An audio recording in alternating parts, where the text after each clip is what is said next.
কামবানির আজকের গল্পে স্বাগতম। আজ আমরা নিয়ে এসেছি এক বিস্তৃত আয়ুর্বেদের কাহিনী, একটি হারিয়ে যাওয়া পাণ্ডুলিপি, প্রাচীন চিকিৎসার গুপ্ত রহস্য এবং প্রকৃতির নিরাময় শক্তি। সব কিছুই আছে এই গল্পে। গল্প শুরু করার আগে সাবস্ক্রাইব করুন কামবানি আর বেল আইকন চাপুন।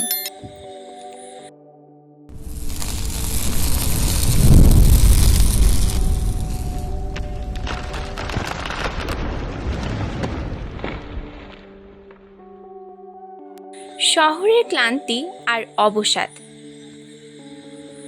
প্রধান চরিত্র সায়ন এক কর্পোরেট কর্মী।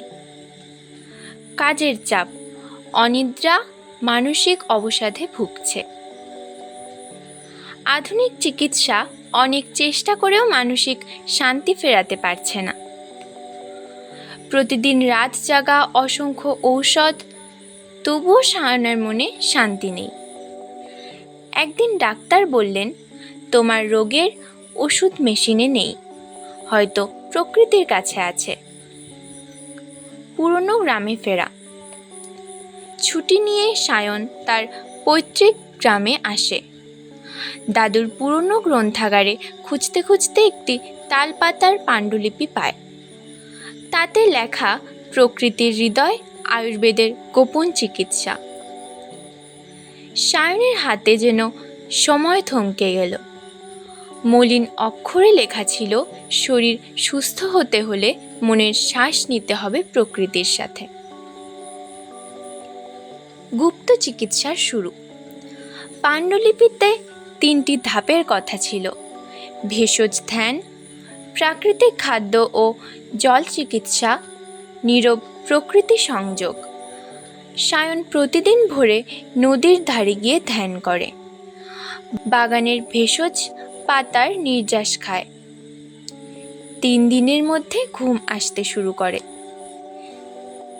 যে মনটা কংক্রিটের ভিড়ে হারিয়ে গিয়েছিল, সেই মন যেন মাটির গন্ধে আবার বেঁচে উঠল। নতুন জীবন। 1 মাস পর সায়নের অবসাদ উধাও। সে বুঝতে পারে প্রকৃতির সাথে সংযোগ হারানোই ছিল তার অসুখ। পাণ্ডুলিপির শেষ লাইনে লেখা, আয়ুর্বেদ মানে শুধু ওষুধ নয়, প্রকৃতির সাথে আত্মার সেতু বন্ধন। সায়ন তখন শপথ নিল, শহরে ফিরে গিয়ে এই জ্ঞান মানুষের মাঝে ছড়াবে। এই ছিল কামবানির আজকের গল্প, হারিয়ে যাওয়া আয়ুর্বেদের গুপ্ত চিকিৎসা।